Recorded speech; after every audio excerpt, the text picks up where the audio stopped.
You do not want to sell your XRP. In this video, I want to go over 5 really important reasons why I believe XRP is one of the most important cryptocurrency you should be paying attention to for the long term. Like always, guys, your support means so much to this channel. Thank you to everyone who takes the time to like these videos and subscribe to the channel. These are the 2 easiest ways you can support everything I do. With that said, though, let's jump right into it, and I hope you guys enjoy the content. I really want to take time in this video to cover why XRP is a lot different from a lot of the other cryptocurrencies in the market. People are constantly bringing up new crypto assets, new networks to me and say, hey, look at this cool payments protocol. Look at this smart contract platform. What do you think of it? Do you like it? Do you dislike it?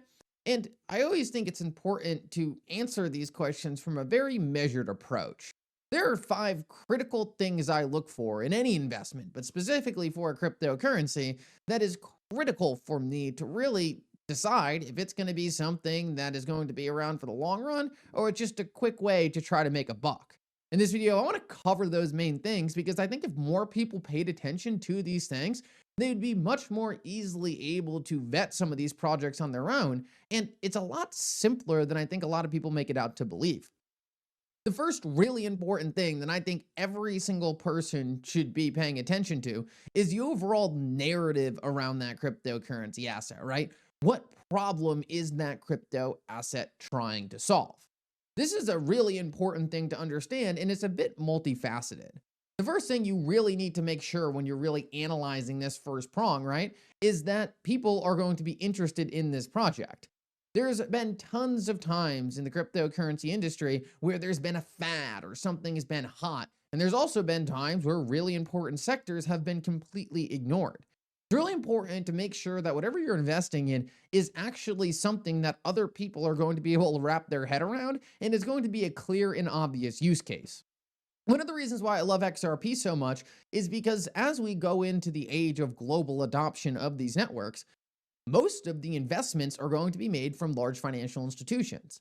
Every single large financial institution out there understands how terrible moving money is, and XRP has clear utility in solving this problem. I can't tell you the amount of times someone brings me a cryptocurrency or a network and says, hey, look at what they're doing. And I have no idea why you even need the token. It's not obvious, it's not clear, it's confusing, and overall, it just isn't something that I can necessarily wrap my head around. Yes, maybe it's a really great speculative play and those things will play out with time, which is perfectly fine, but I'm not necessarily looking to invest large dollars into something like this at this point. We're right on the brink of institutions stepping into this asset class, and they're going to want to pick things that have been around for a long time, that have been proven in the market, and things they can wrap their head around, explain to clients, and develop a thesis around. Moving money was one of Satoshi's main things that he created Bitcoin for. And while Bitcoin isn't the best at moving money, the XRP ledger clearly is. And Ripple has an entire business model about making this use case clear. For me, this is something that's critically important because if no one can understand something or no one can see the purpose of any individual token, it's going to be really hard for people to invest and buy into it. And at the end of the day, what causes price to go up? More buyers than sellers. So if no buyers can figure out what they're buying or why they're buying it, that's going to be a huge problem. The next really important thing, in my opinion, that is heavily slept on is leadership. You need leadership. You need a community. You need a group of people who are pushing the adoption of this technology. There's so many cryptocurrency assets out there that might have really good technicals, might have really good people interacting and using and supporting these chains, but for whatever reason, it's not seeming to click. An example I bring up all the time, and this one always rubs certain people the wrong way, but I'll say it anyway, that's been one of my problems with Stellar, right? I'm not a huge fan of the fact that they decided to make the Stellar Foundation nonprofit. I'm not a huge fan of the fact they decided to burn half the supply of XLM. These are leadership problems, in my opinion, because ultimately these decisions, at least in the early days, were essentially being made by a centralized group, and I just didn't agree with some of these decisions. You need to have leadership that can take a project from that niche retail use case to something that is global. Ripple was meeting with the Federal Reserve in 2013. I can't express how non-normal that is. Ripple has been meeting with massive central banks all over the world since as early as 2015. I can't explain how non-normal that is. These are things that puts XRP in conversations that unfortunately other cryptocurrencies don't get the chance to be in. And whether or not you think that's fair, whether or not whatever, that's an important critical driver of adoption. Because when you combine it with the first thing, right? If you can get people in very high up places to listen to you about these things, and there's a clear and obvious use case, and they can say, oh, wow, that makes a ton of sense. Wow, I understand why I would want to hold and own XRP. That's a huge step of getting global adoption. The next piece, and this is something that I think is often overlooked or not really looked into enough by a lot of people, is the technology side. It has to be a game-changing technology, but the thing that I think people miss is it's got to be unique. The smart contract phenomenon, in my opinion, is one of those things that has gotten rid of a lot of uniqueness. I remember about 6 months ago, every single day there was a new smart contract platform people were obsessed with. And what were people obsessing over? They were just obsessing over which one had the highest TPS. No one actually looked into what that TPS number really meant. There was no qualifications. Solana was doing millions of transactions, but then people looked into it and it was like, well, 90% of these transactions are just failed transactions. They're nothing. And people just got obsessed with like, oh, this is the new best technology. This is the best new technology. You need a really strong, fundamentally different, unique technology. That is a value proposition. Recreating something that's already out there or that's not really unique or different and just solving the same problems that are already being solved, that's not unique. That's not game changing. You need something that's going to bring a solution to a problem that is obvious, but differentiated enough to convince people that, hey, I need to switch from my current system and get on board with this now. So many people just look for like the front line or the headliners and like, what's the TPS, right? What's the max amount of volume it can do? But they don't pay attention to the things that are actually going to be important for financial institutions, right? Things like clawbacks, things like DID, things like being able to know your customer, things like making sure you're not interacting with a foreign agency. These are very important things from a technology perspective that directly link to adoption later down the road. And I just think some of these things are constantly overlooked in terms of or in favor of headline metrics that aren't really defined or don't really mean anything. Another thing that is super, super, super important, once again, that I believe is often overlooked is tokenomics. Now, I look at tokenomics a lot different than a lot of other people. A lot of people in crypto specifically look at tokenomics as a money generating scheme. How can I go get 10% for holding a token, right? Where's the magic internet money? That's constantly the discussion I see on X, and it's so tiresome. There is no magic yield protocol that just rains money all over the place, right? That's just not how things work, unfortunately.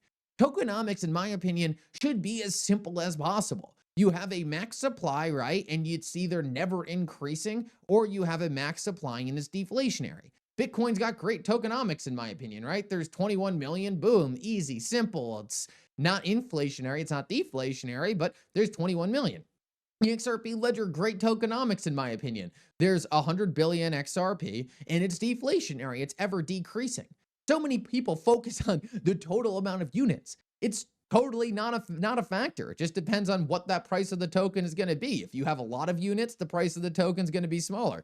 If you have a little bit of units, then the price of the token is going to be larger. But that's a total non-factor. What I hate is these random schemes of like, oh, well, every single time this happens, 20% gets pushed over to these people and another 30% goes to these people. And then if you hold this NFT and do X, Y, and Z, then you get some more dust of this other token. And we have this derivative of this token that you also get. You end up just having a million different tokens that are all worthless, all being inflated to infinity, and nothing actually has any value. It's fiat money all over again, just in cryptocurrency form. And so many people get sucked into these tokenomic things of, oh, well, if I get to this, I get to get this, and then I hold this and I get this other token and this other token. Like, it's like, where are we? No one's going to understand this. This is confusing. Just give me something simple. 100 billion units and it's deflationary. That's easy. That's clear value. That's not something that requires a PhD in computer science to wrap your head around how I even start acquiring some of these other tokens. Tokenomics are so important. And I think a lot of people get sucked into the wrong kinds of things. At the end of the day, not at the end of the day, at the end of the day, is what you're holding becoming more valuable over time or less value? So many people are holding tokens that are being inflated to infinity, and your value is being diluted by the protocol. I like to hold tokens that I know I'm not being diluted over time. I like to know that my XRP that I'm holding now is getting more and more valuable over time because XRP is constantly being burned out of the system. It's deflationary. I am becoming a more important stakeholder in the XRP ledger network every single day, even if I'm not buying a single token.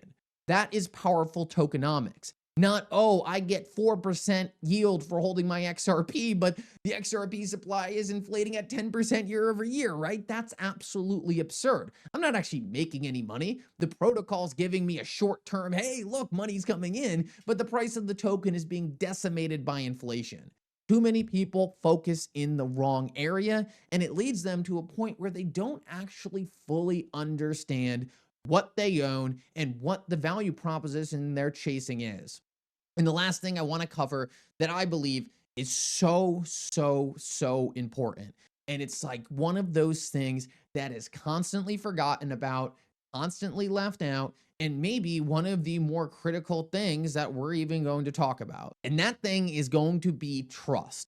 Now, I know that sounds crazy when we're talking about decentralized cryptocurrency assets, but guys, that doesn't mean there isn't trust. You're not trusting a person. You're not trusting a single counterparty. What you're trusting is the decentralized network. Now, the XRP ledger has been around for 14 years. The XRP ledger has never had a hack. The XRP ledger has 99.999% uptime. These are things that create trust. This is what makes a payment network reliable. No one wants to move from their current solution just to go to something that's going to break every other day. No one wants to go to a network where there could potentially be a backdoor that is going to cause them to sacrifice their investment because someone had the ability to change something on the back end. What Ripple has done with the XRP ledger, in my opinion, is create trust. By beating the SEC, they proved every single allegation against them to be false and proved that the XRP ledger is one of the most decentralized chains out there with one of the best architectures for creating long-term adoption and scalability. These are things that were constantly fudded about the XRP ledger, but ultimately proven wrong in the Ripple SEC case. XRP's 14, 15, whatever it is now, track record is something that is insurmountable by any new protocol. Yes, I can go make a new protocol tomorrow, but no one is going to have a level of trust in it even close to what the XRP ledger has already created.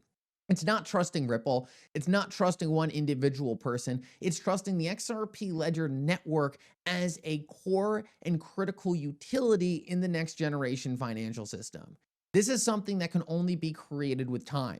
But a big reason why I don't jump on every new interesting thing that pops up in crypto. You have to create the trust, because I have seen so many cool and interesting things, so many ideas thrown at me, and guess what? 1 year later, it completely falls on its face. There's no trust. There's no ability for me to say, you know what? This has been proven. This is going to work, and this has the team and people and community behind it to make this work. Trust is critical, and it's something that only happens with time. Yes, there's going to be cool, new, innovative things in this space, but guys, nothing can go back in time and create a 15 to 16 year track record like the XRP ledger already has. Thank you so much for coming. I hope you enjoyed this update. And for now, Mickle out.